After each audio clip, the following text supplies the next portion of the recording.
mute or just ask people to mute themselves? Yeah. ମାନେ ମୁଁ ଟିକେ ସେ YouTube ଟା କରୁଛି ତାପରେ ମୁଁ ସମସ୍ତଙ୍କୁ Dad, you need to mute. Okay, Nani, it's live now. You can ask people to mute themselves. Okay. Yeah. You can start, Nani, now. Go ahead and start. Yeah. Okay.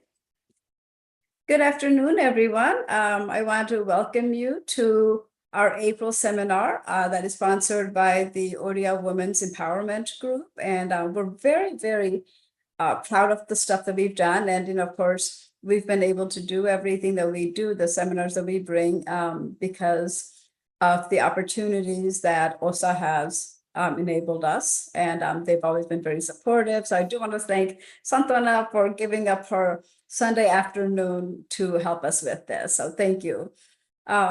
So what we're going to do is, I always forget to introduce myself. I'm Smriti Ponda, and I am the current lead for the Women's Empowerment Group, and I am from Detroit, Michigan.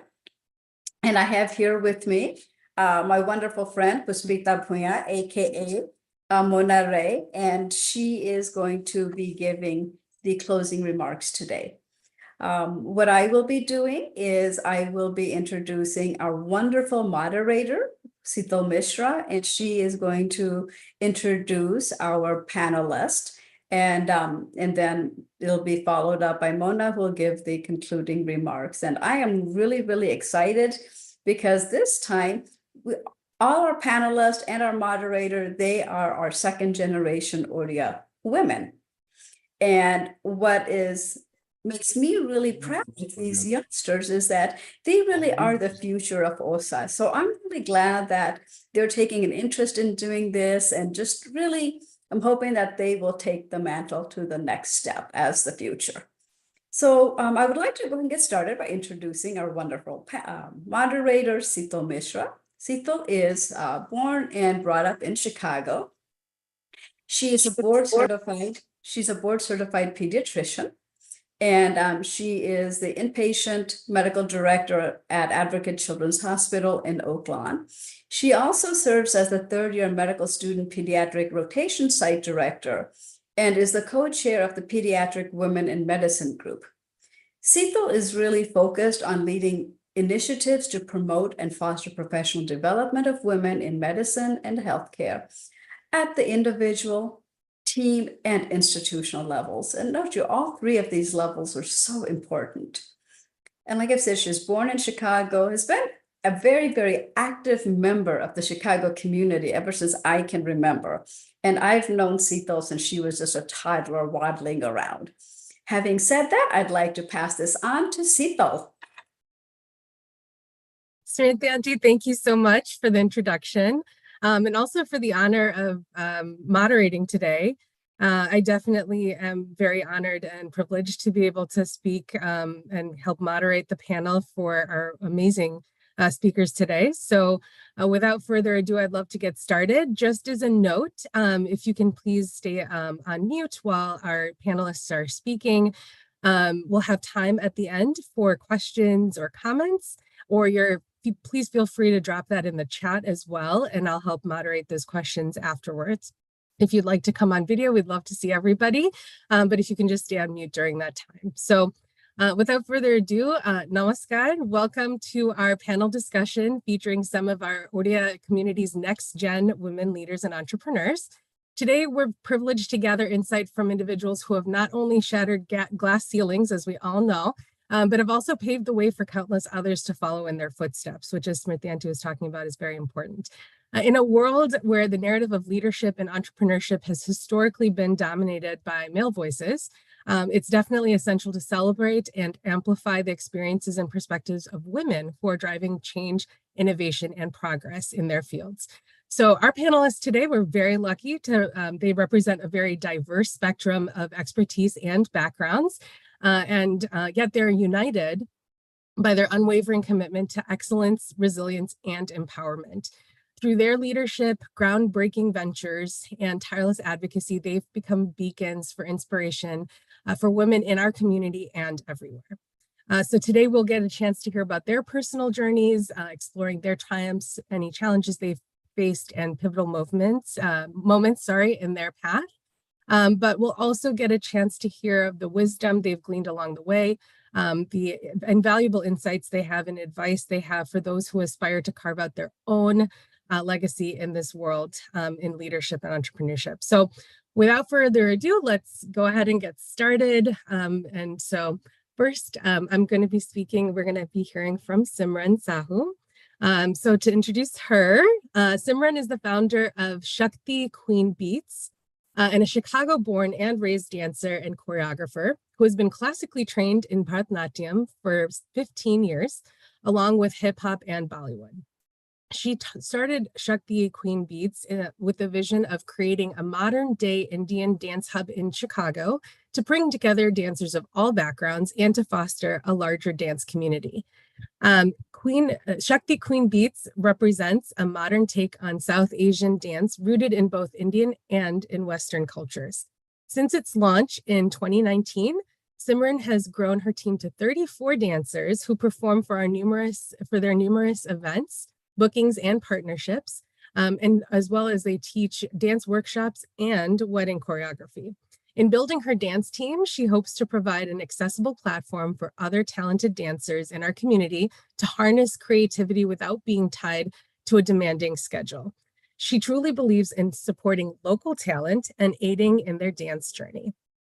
Over the past 5 years, she's expanded her team on both the business and dance side, invested in our community's talent, brought internationally renowned artists to teach in Chicago, and provided creative opportunities and outlets for dancers to build their own portfolios and their own networks.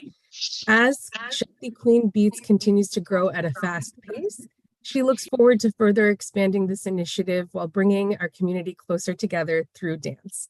Aside from teaching and dancing, Simran is a product manager at a healthcare technology company and holds her master's degree in computer science.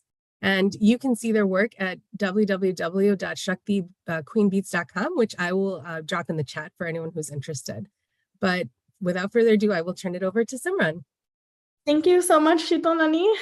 That was a lovely introduction, so really appreciate that. Hi, everyone. Namaskar. It's so great to see so many of you on this call. I'm going to go ahead and just share my screen real quick.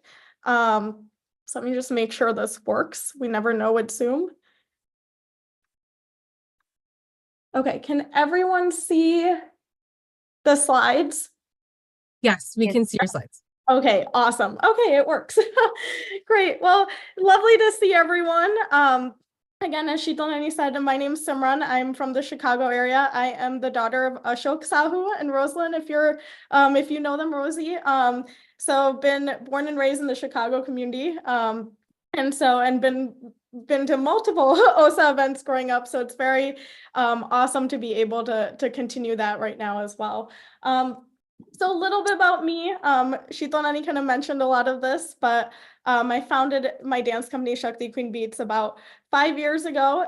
It started actually as a passion project. I'm currently a product manager at Baylor Scott & White Health in Texas, where I work on the corporate side, part of the innovation portfolio. So building a lot of their new digital web and mobile applications to really improve patient experience. And I actually love my job in tech, which is why this it's been interesting to kind of balance both of my passions and both of my ambitions, both on the career side and more on the creative side as well.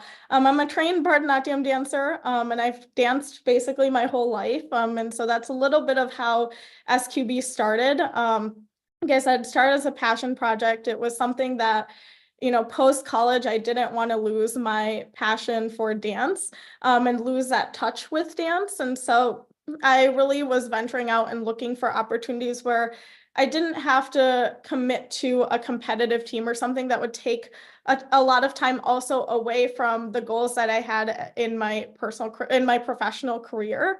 And so that led me to really start Shakti Queen Beats, which is more so an Chicago-based Indian dance company, but really with the vision that I wanted to build a larger dance community here in Chicago, where we also enabled that flexibility for other dancers to be able to continue their dance journeys, to learn different styles. The learning doesn't really stop ever.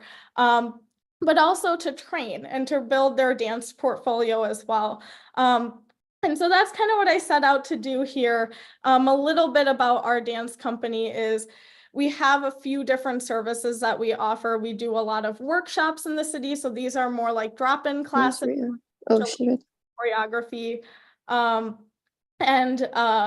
We also do private workshops for different events, whether that's birthday parties or fundraisers and things like that. We have a wedding choreography team that services a lot of our wedding and event choreography clients in the area. And then we have a professional dance team that does a lot of our performances and partnerships that we have in the Chicago area, as well as some of our creative projects. Which leads me to a lot of our partnerships that we've nailed down and locked down a lot of contracts with some really cool organizations and venues in the Chicago area. So to recap all that, we do have a professional dance team of 34 dancers. We have 9 choreographers that do a lot of our wedding and event choreography clients. So think like first dance, couple dances, sangeet, family, friends, wedding party, all of that. We've done till date over 35 workshops in the Chicago area, and we've had over 100 clients. We've actually lost count of how many clients we have worked with so far. And then we also host different national and international artists who come and teach for us. So they'll come teach for our dance company. And then we've grown our social media following. We have a collective 30,000 followers across all of our social media. So really had tremendous growth there. So I just want to share a clip real quick that really, I think dance is something that you have to see to visualize here. So I'm just going to share a little bit of a overview of our dance company. इतना मजा क्यों आ रहा है कुर्ती पे तेरी मलू गुलाल रंग बता ब्लू या लाल हवा में भांग मिलाया तेरे उड़ते बाल आजा रंग तू दोनों गाल अरे सारा रा रा खेलने क्यों ना जाए तू हो रे रसिया खेलने क्यों ना जाए तू हो रे रसिया मल की कुर्ती गुलाबी हो गई मन चली चाल के फैन भाभी हो गई तो बलम पिचकारी जो तूने मुझे मारी तो सीधी साधी चोरी शराबी हो गई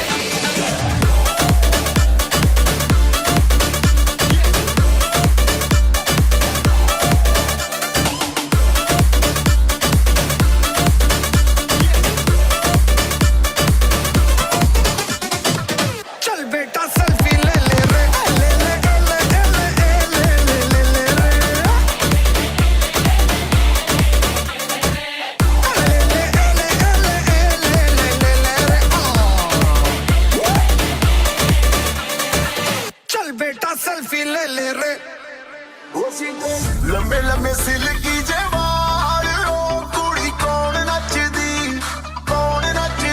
जीदी और गल्ला च तेरे टोए बड़े फबदे मित्रा प्यारे अन सोने बड़े लगदे साडे उत्ते तरस भी खाया करो जी कदी साडी गाली भुल के भी आया करो जी कदी साडी गाली भुल के भी आया करो जी कदी साडी गाली भुल के भी आया करो जी कदी साडी गाली भुल के भी इतना मजा क्यों आ रहा है तूने हवा में भांग मिलाया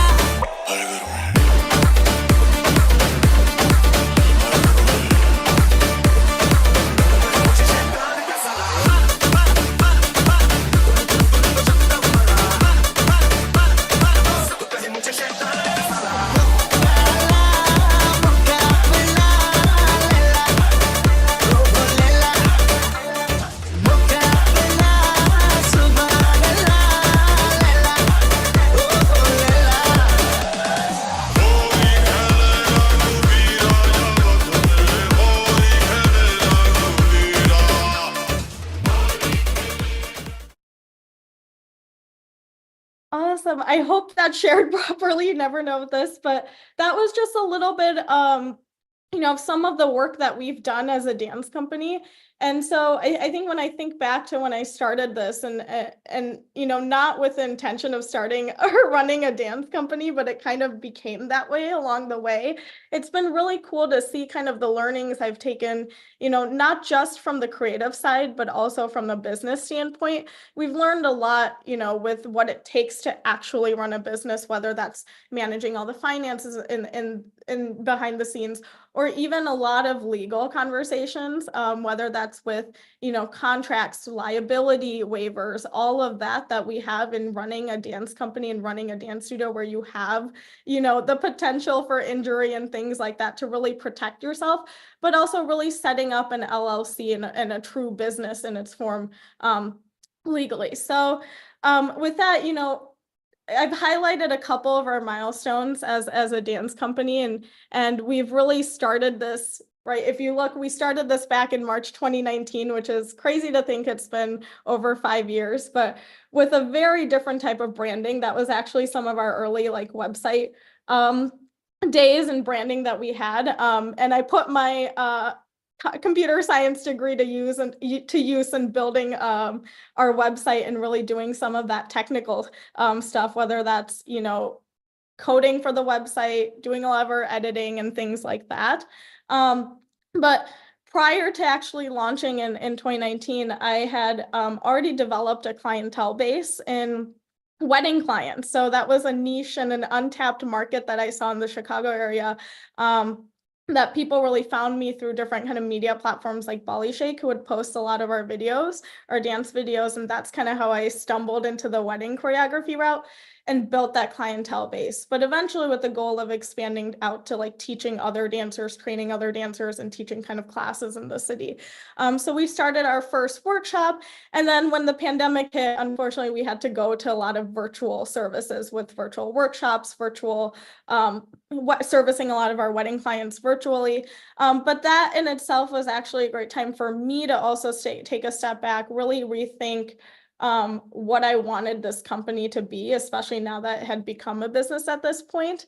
And so I was doing my master's and working full-time at this point, but I actually used this time to take a step back and rebrand the company and rebuild the entire website. And that's when we launched what we call SQB 2.0 in August of 2021. Since then, we've done some really, really cool things with the company. We've done some collaborative workshops with different artists. Smiley Singh, we had him come and do a live drums workshops a few times actually with us. He's actually gone on tour with Diljit Dosanjh and some really other cool artists across the country. We hit a milestone with our largest workshop where we had over 85 attendees. And then we eventually led to hiring and forming our SQB teams, our wedding choreography team and our dance team, and really expanding the dance company overall. And since then, we've also hit, a milestone on our social media. We hit 10,000 followers on Instagram, and a lot of our videos actually went viral. So we had one video that hit 4 million views. And since then, we've continued to grow our platform. We're at about 26,000 followers on our Instagram, which has led to some really cool opportunities. We've launched a lot of our productions in-house, like a Halloween production and some other creative projects. And we've also put ourselves on the map by hosting some international and national artists like Himanshu Dulani, who is an incredibly talented dancer from India, who we had the generous opportunity of having come taught our dance company. At this point, SQB became much larger than for one person to really manage. And so that's when I brought on my business partner, Ushma, without whom now I wouldn't be able to manage the dance company. And so between her and I, we manage a lot of the behind the scenes, a lot of our contracts, finances, things like that, as well as choosing and participating what creative opportunities we want to be a part of, but really paving the way for the rest of our team to feel empowered to teach and grow their choreography skills, grow their teaching skills, and take SQB kind of forward. But we've also, closed a lot of different kind of deals around the city. Bar Goa, if you're familiar in the Chicago area, it's an Indian fusion restaurant in the city that does Bollywood brunches. And so we worked for a year to nail that contract, where we have a long-term partnership now where we go and perform at their Bollywood brunches. And we've also brought out instructors from the Shamak Davar Academy to come teach. We've been able to teach a workshop in DC. And since then, we've also been able to expand our team with a third round of auditions. And at the beginning of this year, actually closed a pretty huge contract I'm really excited about that's gonna come out later this year. So we've been doing some really cool things over the last 5 years. We most recently, earlier this month, we actually hosted another artist from Denmark, actually, Natasha Sherpa, who's part of Afro Desi. And we've had some really cool partnerships as well. We've been able to perform for events like that brought out Jacqueline Fernandez and other kind of actors, as well as been able to teach workshops at both Rush, LinkedIn, Publicis Sapient, and worked with some really, really cool organizations, both in the area as well as nationally.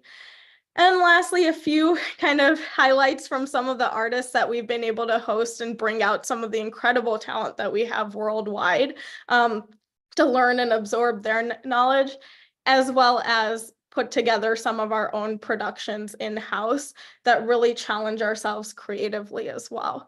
So this is a little bit on kind of something that is very near and dear to my heart, and something that I know I will never lose touch with going forward in my life too. And I think for me, it's been an incredible experience learning how to balance both my professional goals and my ambitions, in tech, but also using another side of my brain with dancing and kind of expanding creatively and trying to push myself there. And I think the last thing I'll say here is that I wouldn't be able to do this or have been able to do this much without the support that I've had with my family, with my friends, with my fiance, who have been so understanding with the sacrifices that it takes, because it's been a lot of weekends and a lot of, endless nights working on this to really get to us to the point that we're at today. And a lot of that requires a strong support system, people who believe in you, people who will understand and really help you achieve your dreams. And I think I've been really, really blessed and grateful to have that support system around me. So thank you so much, everyone.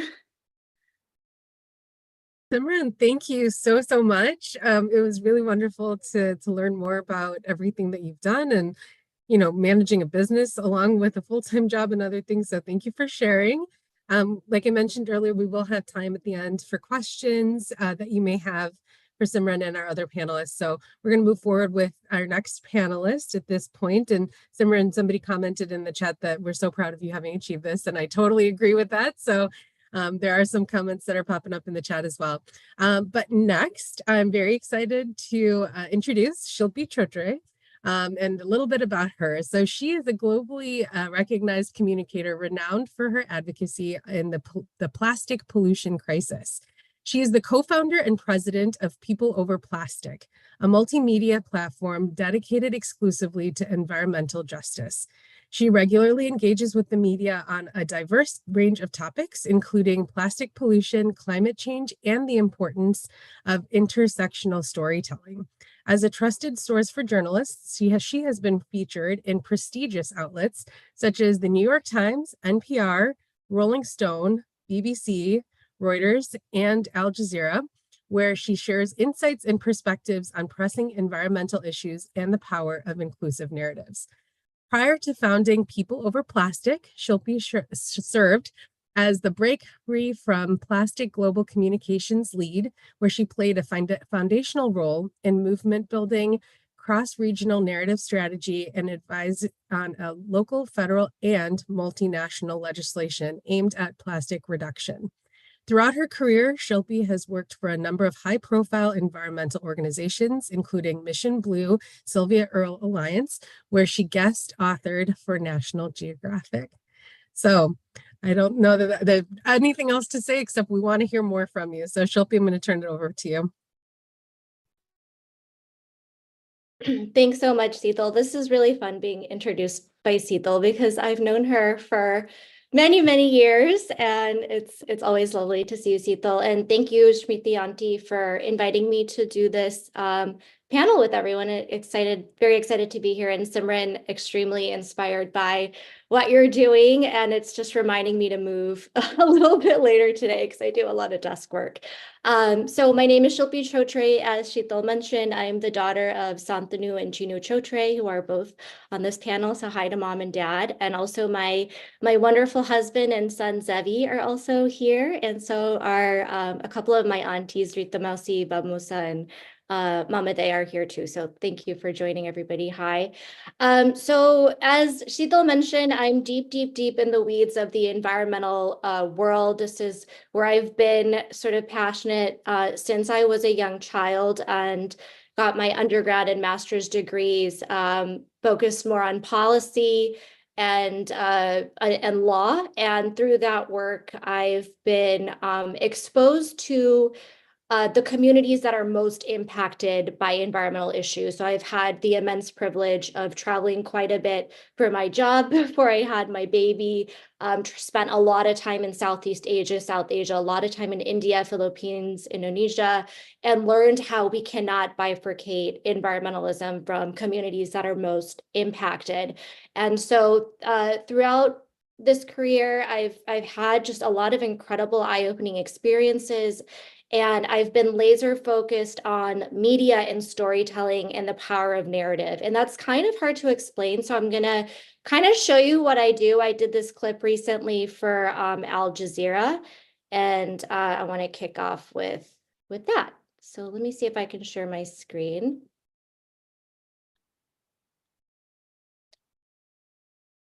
Great. Can everybody see this? Super. Yep, we can see it.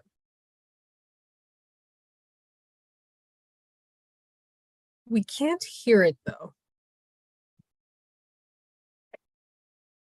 Ooh, okay. Let me see. Seethal, did I send it to you? Do you think you can play You it? did. Let me try. Yep. for Okay, sure. thank you. If not, I can pull up the clip. Yeah, no, let me see.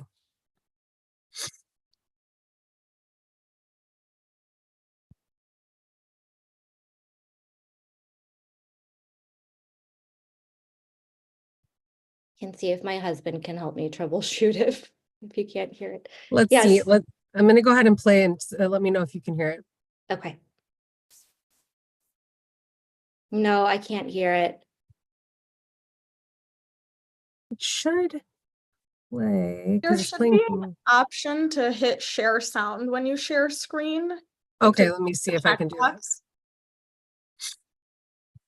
We've got the tech expert on call here. Thank you. Right? That's what we need. It just says share. Let me see if there's options. Computer audio. Let's see. Let me try again. Oh, nope. That's not what I No. meant. Let me see if I might have a plan B. Hold on. Let me see here. Let me try one more time. I'm gonna stop for a second.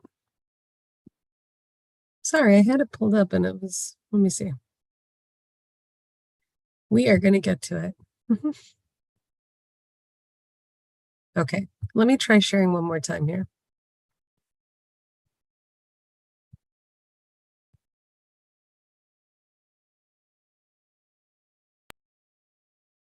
Are you able to see it? No, we don't see a screen. Usually when you hit share screen and you hit the screen, there's just an option before you can hit share. So I don't know if that's showing up. Yeah, no, it just It's says not showing up. basic. All right, let Yeah. me see if I can pull it up straight from the. Oh, you know what? Here, share sound. Let me see if this works. Give me one You second. guys are awesome. Sorry, I'm not the No. most tech savvy. Let's try one more time. Shilpi, this idea of developing countries, NGOs not making it into the negotiations, that's really, really serious. Can you tell us why they need to be there? Because when we talk about plastic pollution, the rich countries send their plastics to the developing world.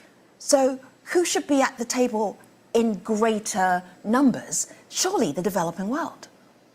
That's absolutely correct. And I'm honestly appalled that this is the current situation. And I don't want to speak for our colleagues in the Global South since I live in the United States, but I'll give my reflections based on working on this issue at the global level.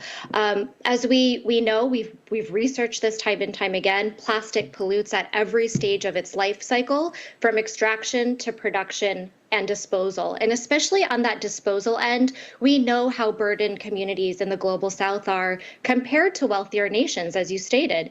And this is because of a few key reasons, which I want to enumerate. First, the companies headquartered in the Global North are pumping out products of largely low-value single-use plastic to countries in the Global South who have very different waste management infrastructure than wealthier nations. They simply weren't designed to absorb this amount of waste. And to that point, no country is. As we see this playing out in wealthier nations, we're outsourcing our plastics problem in the form of waste colonization, which means shipping and dumping waste to less resource countries to deal with. So imagine these nations that are already overburdened with so much plastic, and now they're getting dumped by other countries, which is really a moral and ethical question at the end of the day. So I'm absolutely disappointed by this decision. And, it's also this story about the inequities that continue to exist when we talk about plastic and climate impacts. Thanks, Sheetal. So as you can see, we talk a lot about these issues facing plastic or climate or environmental health that are not necessarily making mainstream media. We see a lot of news clips that are focused on oceans and wildlife and cleaning up the ocean and recycling, but we know the focus really needs to be on upstream, on what's happening on the production side. So, Cecil, I'm going to actually ask you to go to the next slide if you can, because there's sound on some of the next slides. So a lot of what we do at People Over Plastic, which I founded a couple years ago, was to tell that kind of reported story. I don't know how many of you all know this, but 99% of plastic comes from oil and gas. So it's not just a consumer issue or end of life issue. It's very much so a climate and environmental health issue. When we talk about plastic production, we're talking about the petrochemical industry, which my dad could tell you a lot about as a petrochemical engineer. But Texas and Louisiana in particular are where there is a huge growth of petrochemical facilities that are largely harming low-income Black communities. So this is where we spend a lot of time with our reporting as a multimedia platform. This is also where 1/5 of total crude oil is produced in the US, which should be alarming to anybody that cares about climate. And there's 120 slated facilities for development if we do not mobilize against this growth. And I will also say there's a 40% increase in plastic projected for the next decade. So with that reduction in recycling, at the Al Jazeera clip said 10%, it's actually 5% in the US. With the massive increase in production, we have a catastrophic issue of just too much going into the system that's not being absorbed. The other thing about plastic production and petrochemicals, this is obviously very chemically intensive. Our colleagues and friends that we work with in the Gulf South talk to us a lot about the cancer rates, the asthma rates, the respiratory illnesses, and a lot of reproductive issues. So this is very much an environmental health and human health concern. You can go to the next slide. You might have to hit pause on the sound that comes out. Oh, this one. Okay, yeah. So petrochemical plants, for those of you that are maybe newer to this issue, they convert the components of oil and gas that is fracked from the ground to chemicals like ethylene, propylene, butadiene, and methanol. These are the building blocks from plastic. So oftentimes when I do my lectures, people are kind of shocked. Like we haven't really thought about where plastic comes from. It's so pervasive. We touch plastic more than we touched our loved ones, but we don't really talk about where it's coming from. And I find this art piece by my friend Benjamin Von Wong so compelling because it's showing the scale of the problem in these large art installations, but also that we need to turn off the tap. right? If your bathtub was overflowing, you wouldn't get a mop to clean it up, right? You would turn off the tap. And this is symbolic of what's happening today. Next slide, please. I'm sorry they did that to the Could EPA. just hit EPA is pause. federal, and we need them to do their. The Arctic plane is really nothing. You say it's not the heart. It is not the heart. It is not. I'm sorry they did that to the EPA. If you scroll right over the slide with the sound, it'll have a pause button. Sorry, Seetal, you're doing a great job. I'm sorry they did that to the EPA. EPA is federal, and we need Right them there. to do their job. So I'm sorry they weakened them. If you scroll over like the horizontal rectangular, I think it's being Yes. covered by people's faces. One sec. oh, okay. Yeah, like I think I just couldn't see it. Okay, let me try again. Where did you say it is? Just right on top of the image that has It's the like in pollution this coming corner? out. Yeah, I'm sorry they did that to the EPA. it's right in the middle. EPA is federal, and we I don't need see them any- to do their it's job. really weird. The Arctic plane is I don't know really why I don't nothing. see it. Does anyone I'm- else? I'm sorry. It's Let me- okay. You can. Let me see. Nope. Hey, So you Seetal said Money, it's in the middle of the picture. It's in the middle of the picture on the right. I don't know why I don't see it. Okay, let me try one more time. Canva is not the Sorry they best. did that to the Ah. EPA. There it is. Okay. So as EPA I is federal, mentioned, and we Okay. Okay. Thank you. As I mentioned, so People Over Plastic, we are a multimedia platform. I actually launched the project with a podcast that we recorded out of my garage when my son was 8 months old. So I'm really proud of where we've come. But one of the main inspirations to launching this project was the story of Miss Sharon Levine, who's a 74-year-old Louisiana grandmother who has literally stopped a $9.4 billion petrochemical facility from coming into her hometown. And again, we really like to focus on these historically excluded narratives. I was really proud to break her story about 5 years ago, and now she's been in like People magazine and Fast Company kind of telling her story. So she lives in a place called Cancer Alley, Louisiana, and it's hard to imagine there's actually a place called Cancer Alley, but it's sandwiched in between New Orleans and Baton Rouge. It's an 85-mile strip of land with a lot of chemical industries, and including petrochemical facilities that make plastic. And so not too long ago, the Clean Air legislation was being cut to allow for more pollution in this particular area. So this is a clip from the podcast where she's talking about the Environmental Protection Agency, which is a federal entity that's supposed to be protecting people. So Seetal, you can go ahead and play that. I'm going to start it over just so we can hear the whole thing because I feel Sounds like. good. Okay, sorry, everybody. I'm sorry they did that to the EPA. EPA is federal, and we need them to do their job. So I'm sorry they weakened them. They are protecting industry, meaning you can go on and pollute even more. Let the people in St. James evaluate these industries. We live there. Let us be trained on how to evaluate them. And I'll be the first one there. It angers me to know that they are not protecting us. So pretty powerful, right? And so I really encourage people when you're looking at the plastic pollution crisis, who are the communities most impacted? It's not as simple as, straws up a turtle nose, which is also heartbreaking. But we really need to be looking at the bigger issues and the systems that are enabling this crisis to perpetuate.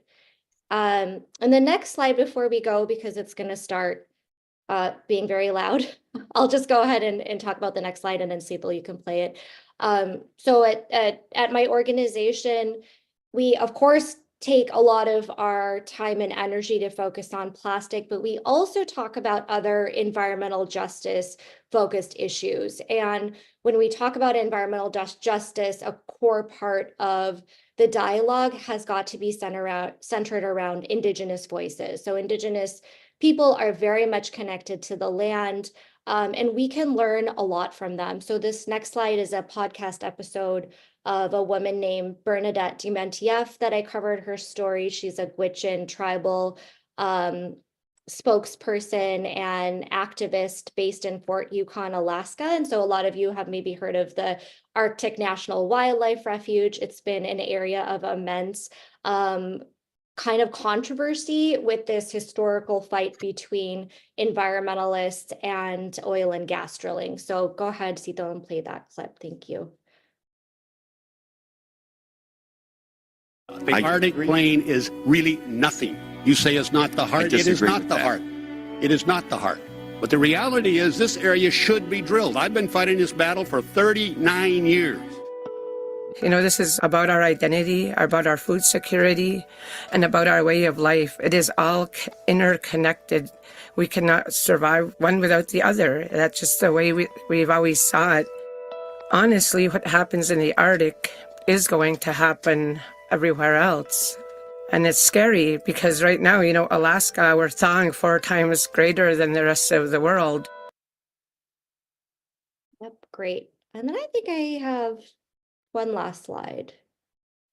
I don't want to go too much over. Oh yeah, so last slide. So you can learn more about my work and my organization's work at peopleoverplastic.co. We're all over social media. And then if you want to get in touch with me, if you have any questions, I'm at shilpichotre.com. And then before I wrap, as you may notice, I'm wearing a kufiya. This is a traditional Palestinian scarf, and it's a global symbol of solidarity with the Palestinian people. My organization and I are very much in strong support of calling for a ceasefire during this terrible genocide that has killed almost 40,000 people, many of whom are women and children. And we're speaking about women's empowerment today, and I wouldn't feel right participating without mentioning this.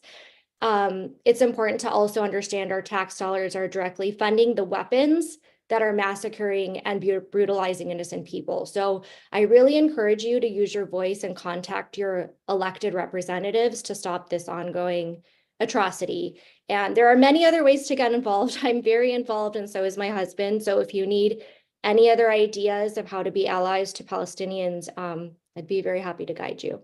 And with that, I'll close. Thank you. Shilpi, thank you so much. I'm going to stop sharing the screen, but I will include your information in the chat in a second here.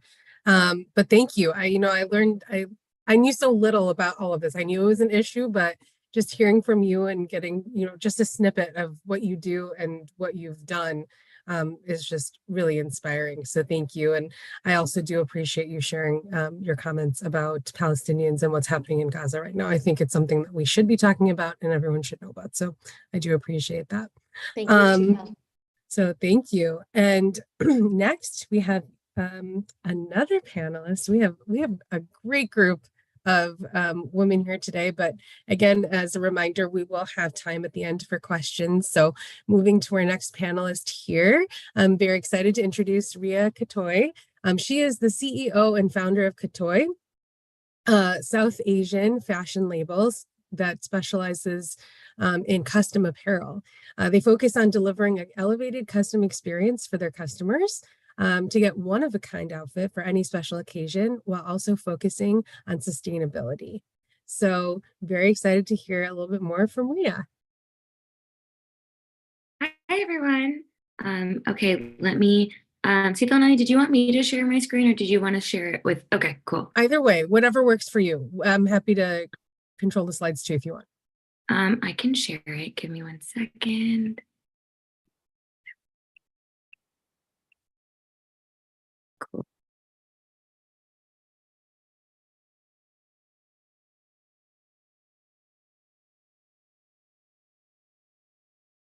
Awesome. Perfect. Well, I'm really excited to be here today.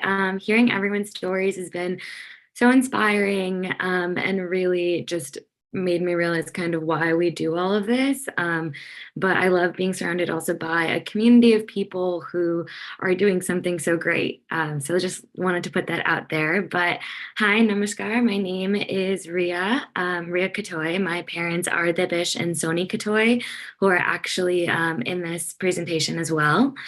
So hi, Mom and Dad. But I'm really excited to kind of jump in. So my company is called Katoy. A little bit about me before we go into it is that I primarily grew up in Minneapolis, so a little bit active in the OSA community in Minneapolis, and then lived in Bangalore, India for a little bit, and also lived in Michigan. And that's important to my story because when we moved to India, I was around 10 or 11 years old. And one thing that I really picked up on was the Indian cultural difference between the US and in India. And particularly, fashion always stood out to me. It was really interesting how what we viewed as Indian fashion and trendy here was very different than what people were wearing in India. So that kind of stuck in my head from a very young age. And then I've always loved fashion and business from like a young age. I used to say I wanted to be a fashion designer when I was young, grew out of it a little bit and then came back to it, but used to like sketch on airplanes just for fun and time pass. And then eventually actually went to school for design and merchandising. So I went to Drexel University and graduated in 2019 and then worked corporate. So I worked both on the merchandising side and on the marketing side, worked for Jockey, Rebecca Minkoff, Target, and then finished at JD Sports and Finish Line. While I was there, I also developed a really big interest specifically in sustainability and started focusing more on that angle and learning more about the industry when it comes to sustainability. Something that really got me into this was realizing that fashion is the #2 polluter in terms of sustainability. And I really wanted to be able to work from within the industry to change it. So back in 2021, I actually left my job at JD Sports and Finish Line, and I was looking for a new opportunity. And during that time frame, it was right after COVID. And during COVID, my sister and I would wear Indian clothes and make videos, which I feel like a lot of people our age did that at that time. But through that process, I started to realize a few things. One was that I was now an adult and had to pay for my own Indian clothes, which meant I had to put more of an emphasis on where it was coming from, how to buy it, and all of that. And as I looked into that, I realized, one, I had no idea where to buy Indian clothes from. I needed to rely on my mom because I had no idea what was going on. And there was really no topic of conversation when it came to sustainability. So as I was interviewing, I decided to do a little bit of research and actually gathered a panel of girls between 18 to 30 age range, all across India, different geographical backgrounds in the US, as well as in India, different socioeconomic backgrounds, and just asked them about their experience while shopping for Indian clothes. And what I heard was pretty interesting. So that kind of got us to the problem. And the main problem was that shopping for South Asian clothing was really difficult. Whether you were looking for a guest of an event, you had a hard time, or what was even worse is if you were a bride, it was a very difficult and draining process. And this was the first time I was kind of introduced to what a bride goes through shopping. But we had stories of several people flying all the way to India, getting there, being really stressed out, coming back without even having their outfits and still being stressed out, which I thought was absurd.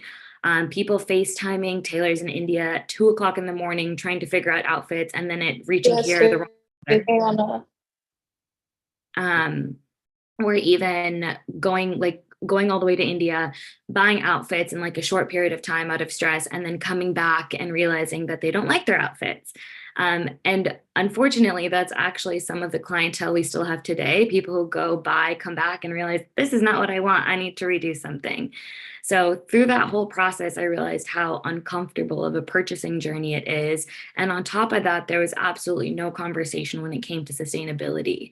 And that was really odd to me because on the corporate side, that was all we talked about. So with that, I decided that we wanted to do something to address the problem.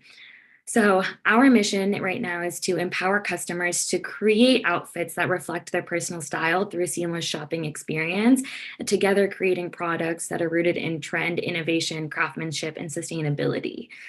We did actually start with ready-to-wear items. So we did a little bit, it was always focused on versatility, kind of items that you could dress up and wear to an event or dress down and wear in your everyday life so that you're still getting maximum use out of all of your outfits.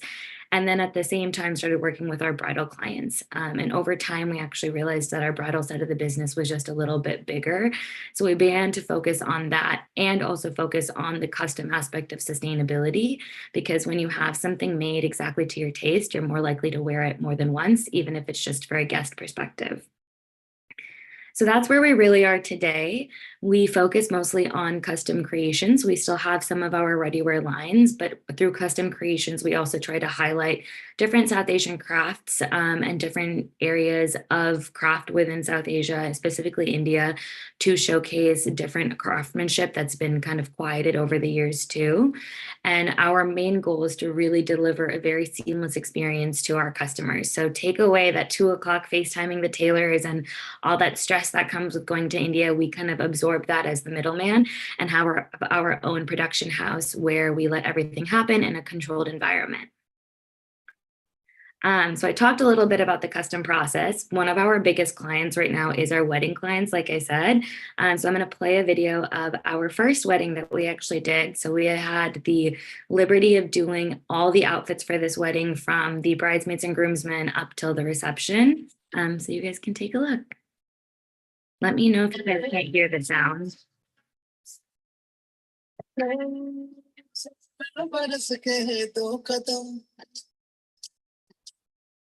चौखट के बाहर क्या गए तेरी कुड़माई के दिन आ गए हाय बल्लो परदेसिया गए देश के चौबार तुझको भा गए तेरी कुड़माई के दिन आ गए ले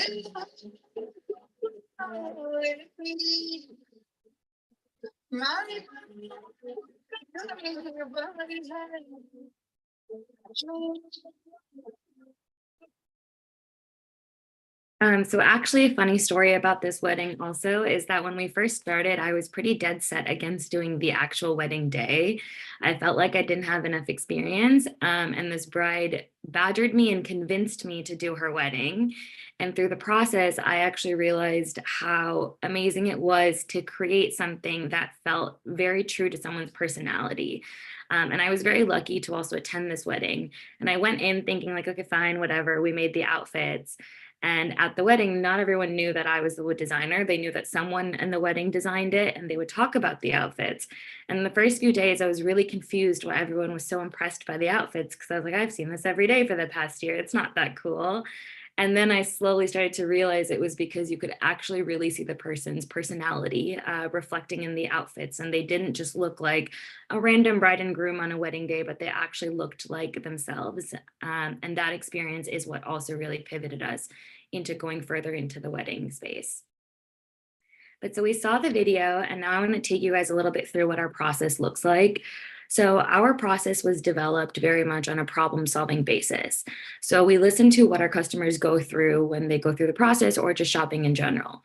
One of the biggest pain points people had was not being able to even understand their vision for their wedding and know, like, this is kind of the vision I want. This is the clothes I like to wear, but I feel like I have to look this way on my wedding day. So our consultation process is actually meant to help people understand what they like and help them figure out what they want to look like through their wedding events.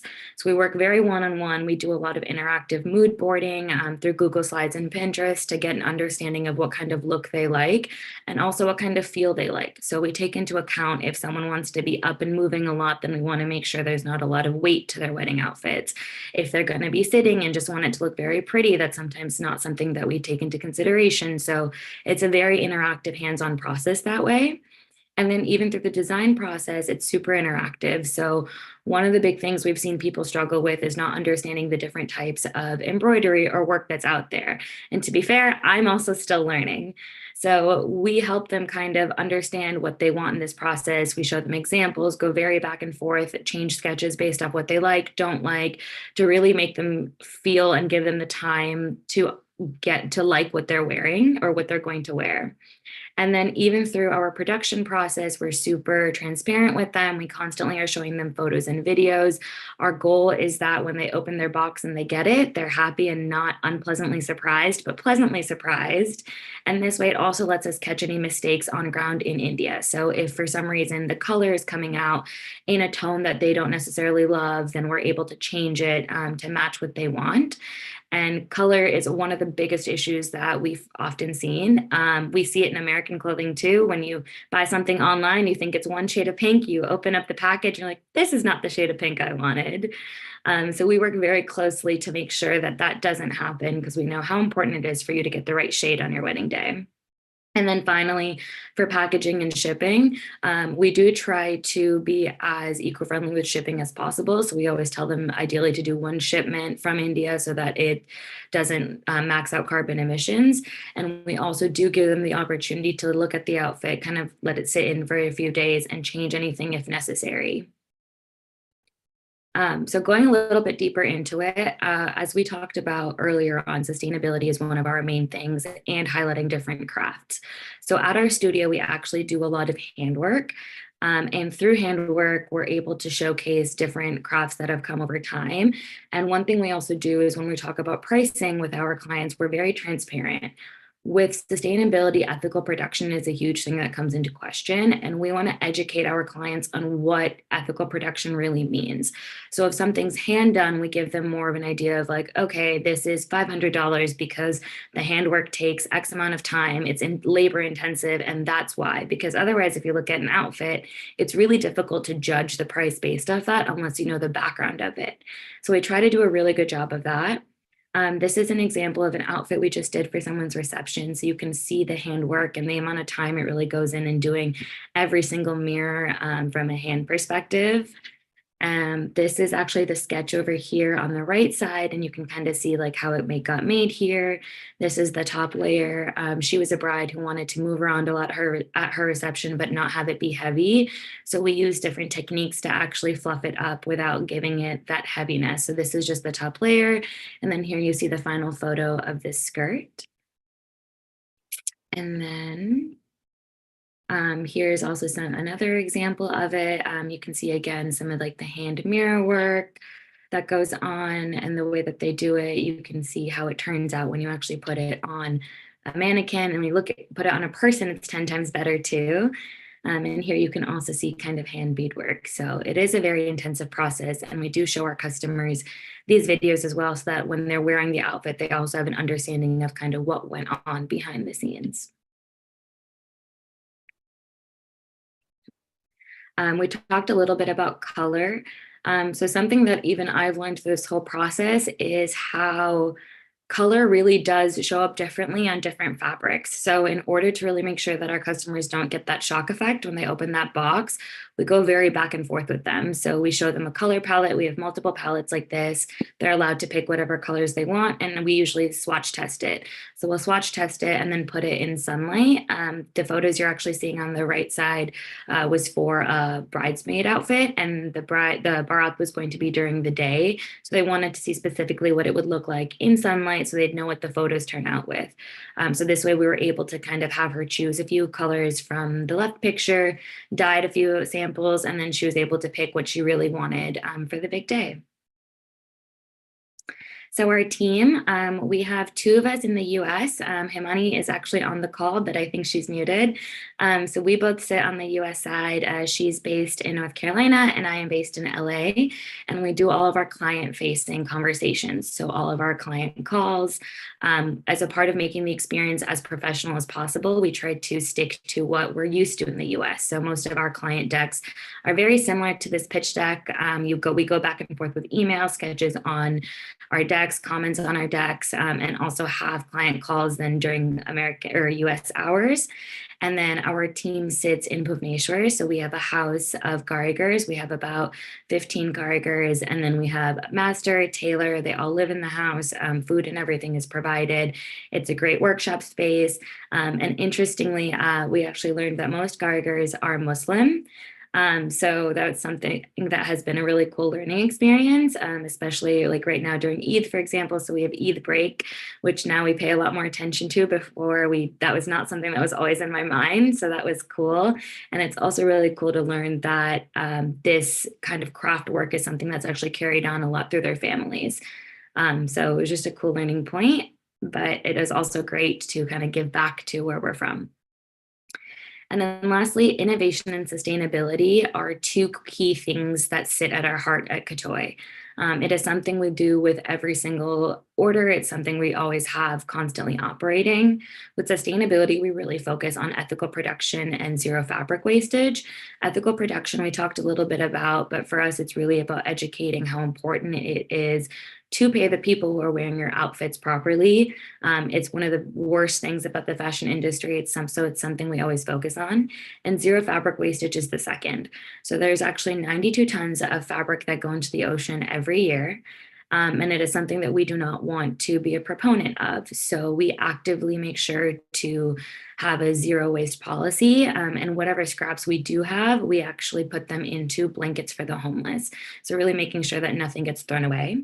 And then innovation for us is super important. And you see it in everything we do, from the different tactics we use to make sure that outfits aren't heavy, to converting like a thin fabric into something that's a bit more durable if you really like the design, to even sizing, which has been a great learning experience. But what we've really focused on is how to create outfits that change with your size, because your body also changes throughout the day. And the worst feeling is when, after eating a big meal, your outfit no longer fits. So we've kind of gone through and developed adjustable waistbands, both for pants as well as tops, to really give people that mobility and flexibility, especially because your body also changes through a monthly cycle. And then lastly, one of our standout innovations is actually our fashion forward line. What we realized is that most lehengas are made the exact same. The top layer is just always different. So we created a new skirt where we have an inner skirt and an outer skirt that's detachable via Velcro. So it actually becomes one skirt waistband.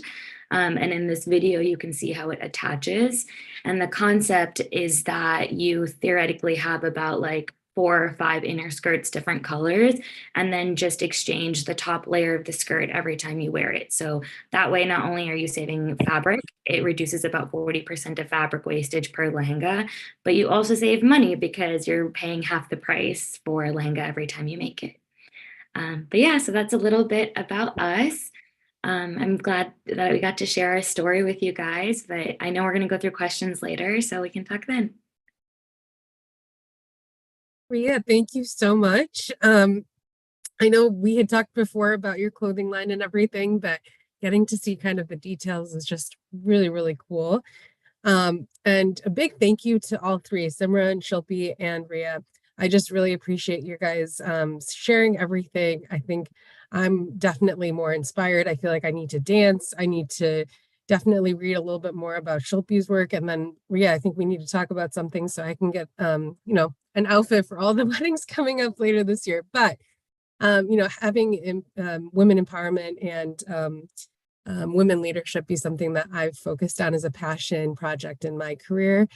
This is just an incredible experience to be able to hear from you guys and be able to moderate. So without further ado, thank you to you guys. And I'd love to open it up to questions. So if anyone has questions they'd like to post in the chat, or if they'd like to unmute, please raise your hand, and I'm happy to have you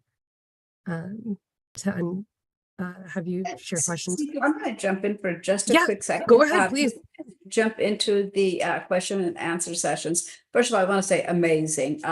Just each and every one of you were wonderful. And Ria, I do have to say, as mother of a bride-to-be, whose my daughter's wedding's in July, I couldn't help but just die of laughing and giggle when you talked about the 2 a.m. and the 6 a.m. calls with the designers in India. I felt like you were talking about my story. I've had a lot of bags under my eyes. Oh, yeah.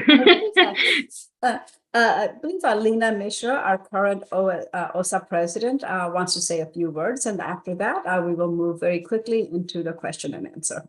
Lena?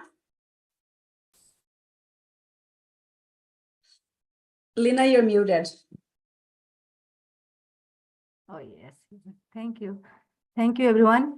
First of all, I would I have been attending Women's Forum for very long time. I think most of us probably do. It was not in this format, but the Women's Forum used to be in a annual convention. But why I wanted to refer that, today's seminar is very different than that we have been doing. That had its own test, but this one is very useful, and I'm so proud to see all of you here. It was a very different aspect of the usually we go for in a different how we can help the women's issues, or how we could solve problems in the Odisha, any issues over there. But this is a very different aspect of that. I at least have not attended this type of seminar in the past. So I'm very happy that and proud of all of you. It was very inspiring, motivating, and on the simultaneously very engaging as well. So I'd like to thank all of you, and including Sital for very nicely coordinating and this seminars, and Smriti for organizing such a great, bringing in this our community that we did not know these people. So thank you so much for doing that. And another thing, to all of you, Shilpi, Ria, and Simran, and also Sital, this community needs you. So please, stay connected with us, and give us an opportunity to be proud of you. This is such different aspect of we often talk about I know that when my daughter was learning, we know that, oh, Arya Dance Academy. So happy to see that Simran is also slowly leading towards that. That's such a great thing. And I won't take much time, but I would request all of you to please stay connected with the community. And this community needs you, and give us an opportunity to be proud of you, and simultaneously just help your youngsters, whoever the youngsters in the community. They also need your support to be they also know that, okay, they'll learn that, okay, this is also another path that we could also think of. So this is a great way. Please stay connected with the community. With this, I won't take much time. Thank you so much once again. Thank you, Smriti, for bringing in this gems to us. Thank you. Thank you, Lena. Okay, we'll move into the question and answer session. Okay, I do see 2 hands raised. I'm going to go ahead and order, and I'm also going to apologize. I'm going to call out first names. I know I'm not familiar with everybody here, so I just apologize in advance for any mispronunciations. But Moushami? Yes, thank you, Srital. Thank you, Smriti, for organizing this beautiful meeting. I came to know, so proud of all 3 of these our entrepreneurs. One question for Simran, Dance Academy. Are you choreographing any Odia dances? That's a great question. So I think, being largely Oriya, speaking the language, growing up doing so many different types of dances, that's something that I try to bring in too. And we actually have a few dancers on our team who are Odissi trained. They're not Oriya, but they've been trained in Odissi. So we're trying to bring a lot of those elements into some of our semi-classical dances that we've done, but definitely trying to blend as many of the cultures as we can across India, because there's so many different styles and different dance styles beyond just Bollywood, beyond just South Indians, beyond just Bhangra and all of that. So that's something we're definitely striving to do more of. And me personally as an Oriya, trying to bring more of that into educating people too on the different dance styles that we have in our Orissa culture. Yeah, why it came to my mind, you said that you have been choreographing for weddings. So that will be another aspect, so many Odia weddings are going on. If you can teach one, slide of Odia music with Odia songs, that will be great. Absolutely. So if any other Oreo weddings are coming up, you know who to reach out to. Yeah, there are a lot. You can have another item for that. That will be very exclusive, right? Absolutely. Absolutely. And do you do online? Yes, we do. We do virtual too. So we have all of that stood up as well to do that. So we take clients nationally. Okay. Thank you. Thank you so much. Annapurna Auntie? Okay. Let me Okay. This is a question for Simran, keeping up with Mausumi. That's what exactly I wanted to ask her. It's not a question, just a request to incorporate some Odia folk dance steps into her choreography. And I am particularly interested to taking Odissi or Odissi dance to mainstream. We have been very, very successful promoting Odissi dance in USA as well as in the whole world. And we are very happy with that. But this is the next step. We have not been very successful taking Odissi dance to mainstream. And you can see the many, whether it is dances for wedding or in functions, you will see the steps from Bharatanatyam, Kuchipudi, Kathak mainly, and from the Indian dance type. But Odisha has a beautiful Odia folk dance steps also. So we could help if anybody wants to choreograph and take this Odissi and Odia dance, folk dance to mainstream. I think people like Simran can help us in this direction. We'd love to stay in touch with her. Absolutely, Auntie. Like, I couldn't have said it better myself. I think that's something that I completely agree with, and we need more people to know what Odisha culture is, what Odissi Yes. It is one of the main classical forms of dance too. But like you said, Bharatanatyam, Kuchipudi, like these are the dance styles that most people are familiar with. So we're actually working on putting together some workshops in the city that we've done. So I've actually have some friends in the dance community who are trained Odissi dancers, and they do kind of this academy in the city for the younger generation who may not have been trained starting from like childhood, but are more young professionals who want to learn Odissi and want to get more into that. So we're actually working to potentially collaborate with them and get that into kind of the mainstream dance community here that we've built in Chicago. So that's good. There are quite a few YouTube also you will find where Odia folk dance. You might have already heard Rangavati. Absolutely. Okay. That is right. So similar type of song, but the steps are very different in different parts of Odisha. So we also like to promote those steps too. And of course, the Odissi, it's a bit slower music and tempo, but you still can incorporate quite a bit into the dance or in wedding presentations and programs like that. To be beautiful, and I will definitely appreciate. I'm really counting on your generation to help us out, take the Odissi and the Odisha dance to mainstream. This is my request to all of you. Yeah, absolutely. No, thank you. And I think Simran's well on her way to doing that. And it's lovely to hear what you've got planned, Simran. That's really great. Thank you. Okay, next, Dad. I have just one question. Okay, sorry. Kudos to all the panelists today. Great to know all of these things are going on. Our own community is creating so much of value, bringing the wastage through plastic into the public notice.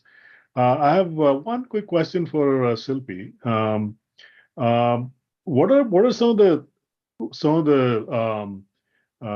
work being done to deal with the plastic epidemic? I would call it plastic epidemic because microplastics are now showing up in our diet and causing all kinds of disease.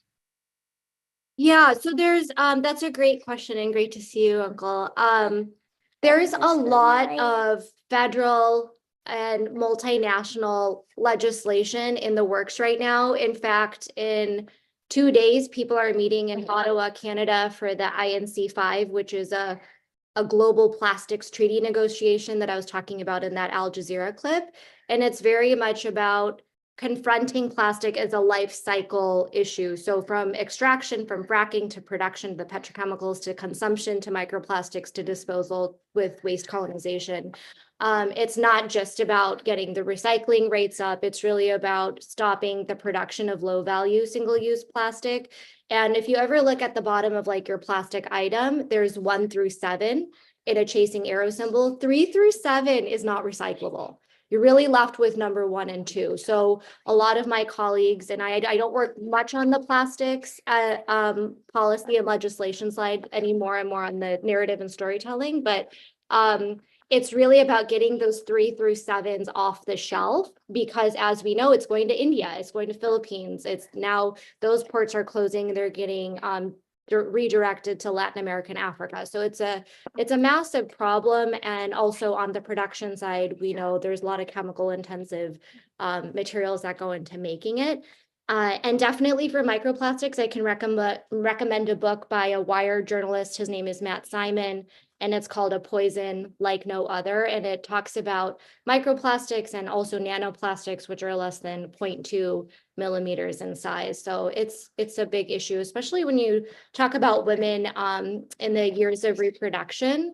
There's not enough studies out there, but there's a growing consensus around the effects on fetus and developing mothers. So it's pretty scary. Yeah, I think I've read the article in Wired magazine about. That's what I learned quite a bit. Great. Thank you.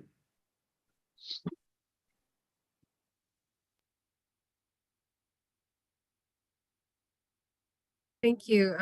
Thanks, Dad, for your question. That was a good one. I'm going to put the book recommendation from Shilpi in the chat in a second. Does anyone else have any questions? I haven't seen anything come through the chat.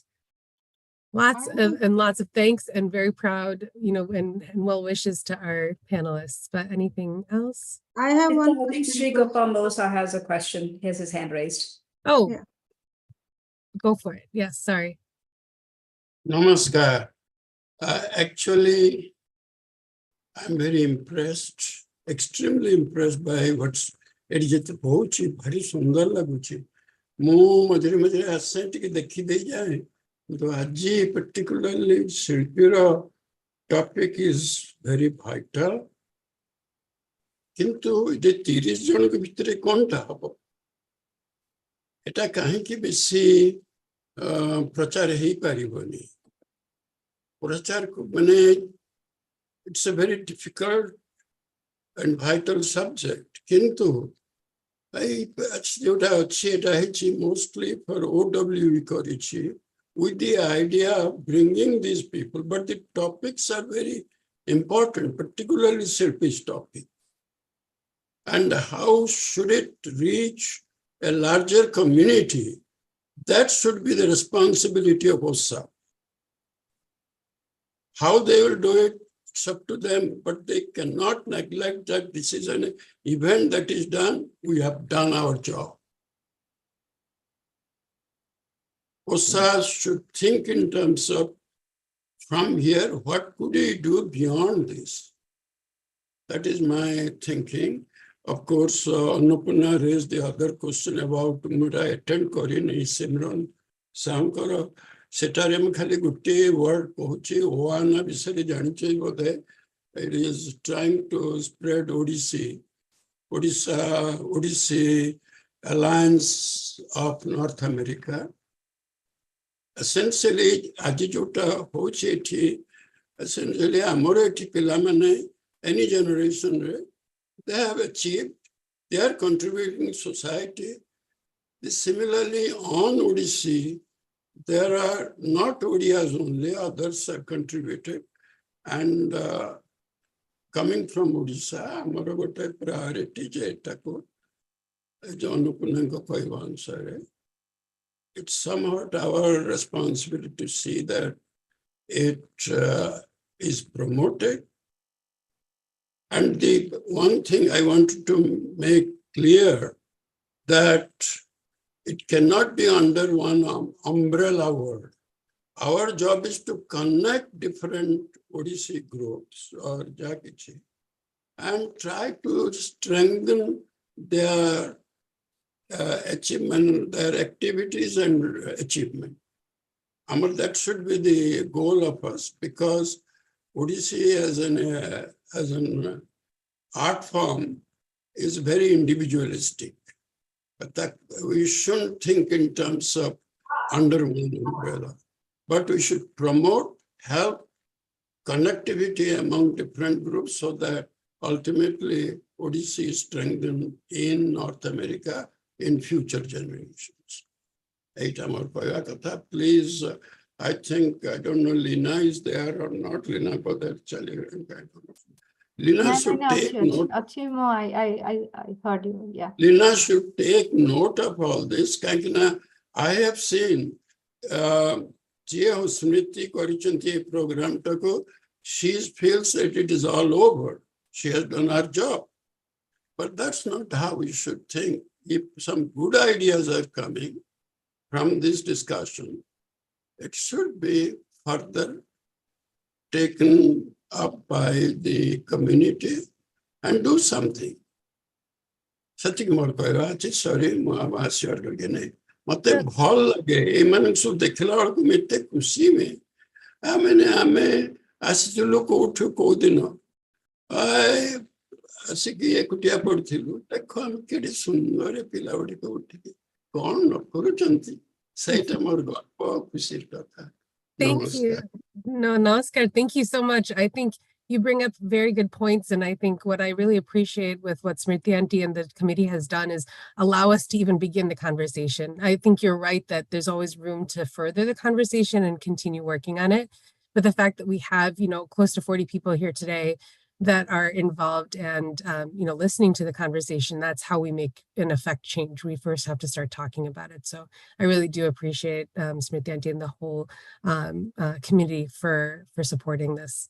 Mosmi Aunty, I think you had a comment. Please I have one question for Shilpi. Shilpi, I have a question that for normal people like us, what should we do to eradicate these plastic issues? Yeah, so we all have to start somewhere, right? And I think the first step is getting informed, and that's a huge reason why I started People Over Plastic. And it's very much because of this little guy right here. So when I was at Break Free from Plastic, I was heading communications and was traveling all the time. It was an amazing job, but it was really, really exhausting. And when I'm hurting you. Okay, when I went on maternity leave, I took a big step back and was just talking to all sorts of people, a lot of moms and people that aren't really in the environmental community. And I realized people really don't know about this issue, especially from a social and racial justice perspective.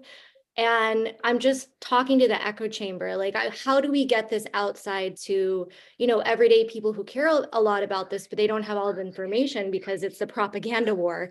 So I would really encourage people to check out my podcast. It's how I got it off the ground. We have tons of resources on our website just to get informed of how this is not just an issue about recycling, and it can't be on the consumer. Like, I really think the corporations and the oil and gas companies are the most accountable. So we can do what we can recycle. I always tell people to start in the bathroom and the kitchen. Those are the two places in the house that have the highest amounts of low value plastic. And we're also learning more and more with the science community that these are environmental health issues. We don't want to be eating out of plastic. We don't want to be using lotions and creams out of plastic. I've moved completely to glass and aluminum in our house as much as possible, not even from an environmental perspective, but because I care about my son's health. So really doing an audit in your bathroom and kitchen and really like getting it on a spreadsheet and writing down all the brands and the products that you have. Okay, now that I know these are all plastic, can I do research to see if I can find alternatives? And there's a lot of alternatives that do exist. Rhea talked about her zero waste fashion line, and there's a lot of kind of companies pushing the needle on removing especially harmful from products and packaging from the shelves.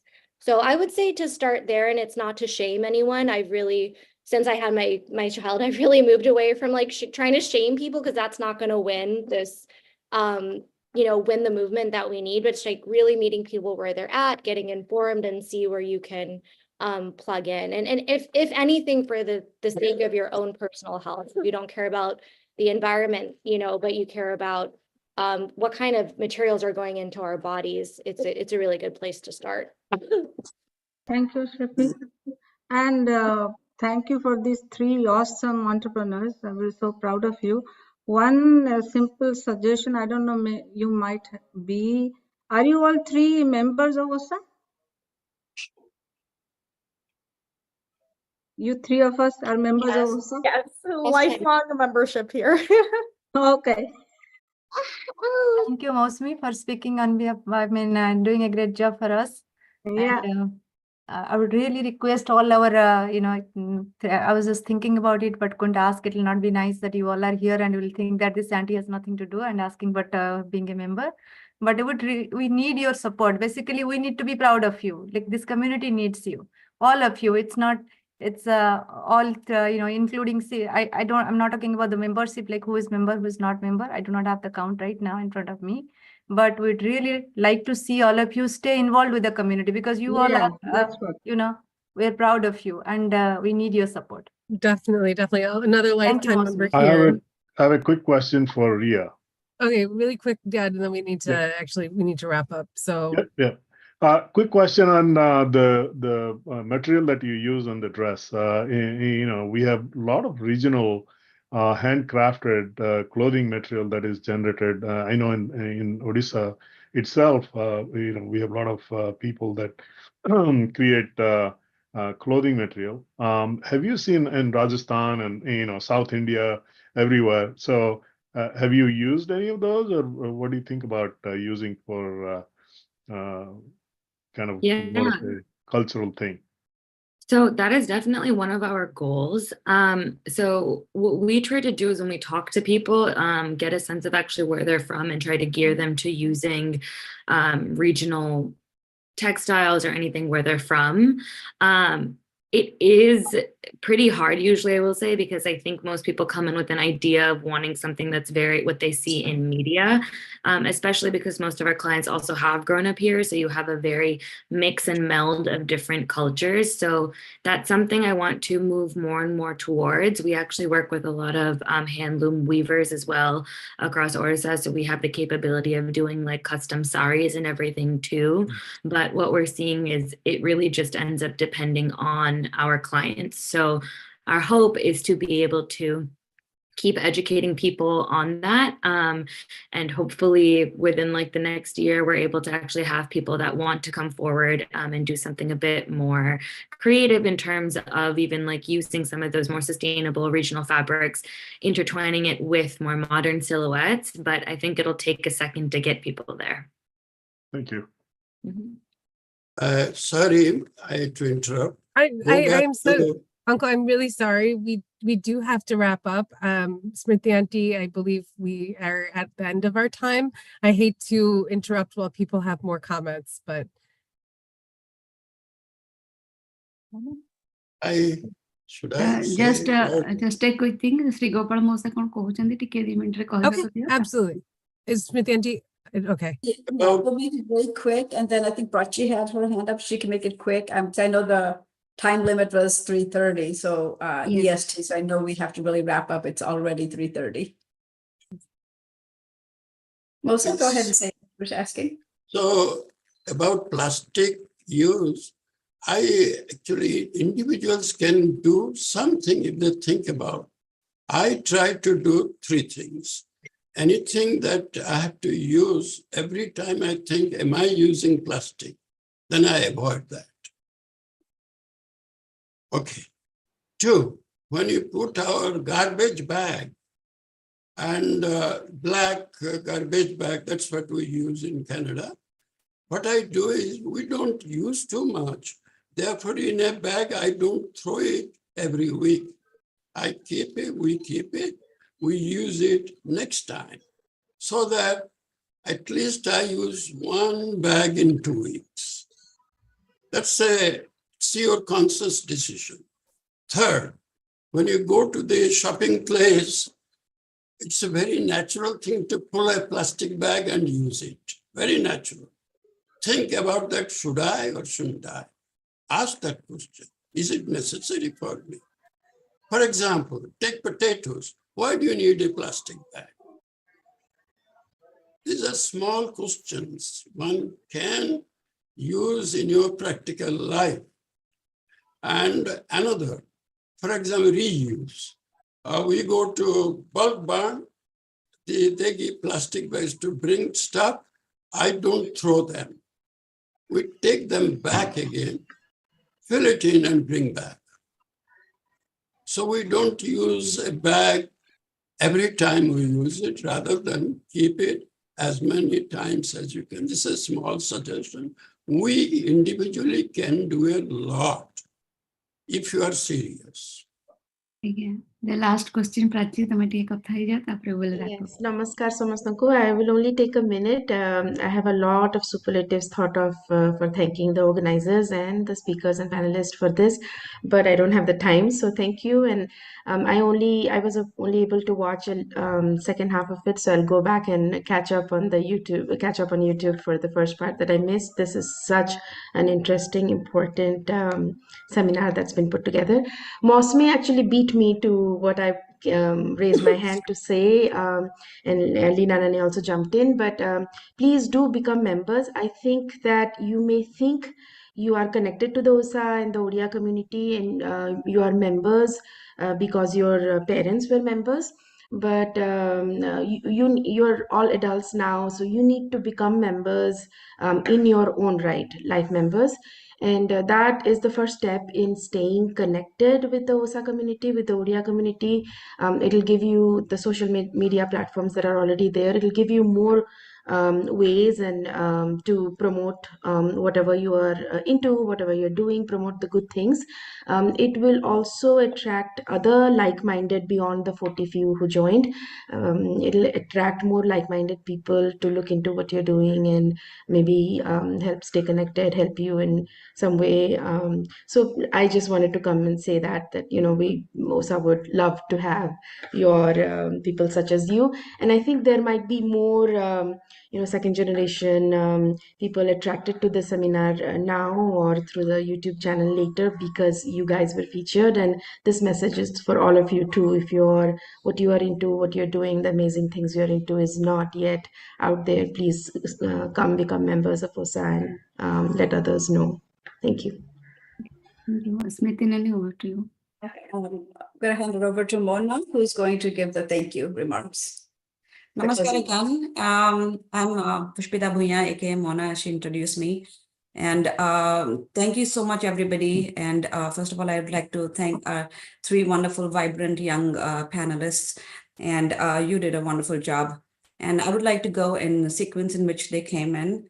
Simran Sahu first. There's one question which a lot of people have, like, can I have a career as well as a passion? And you have done both successfully. That's wonderful.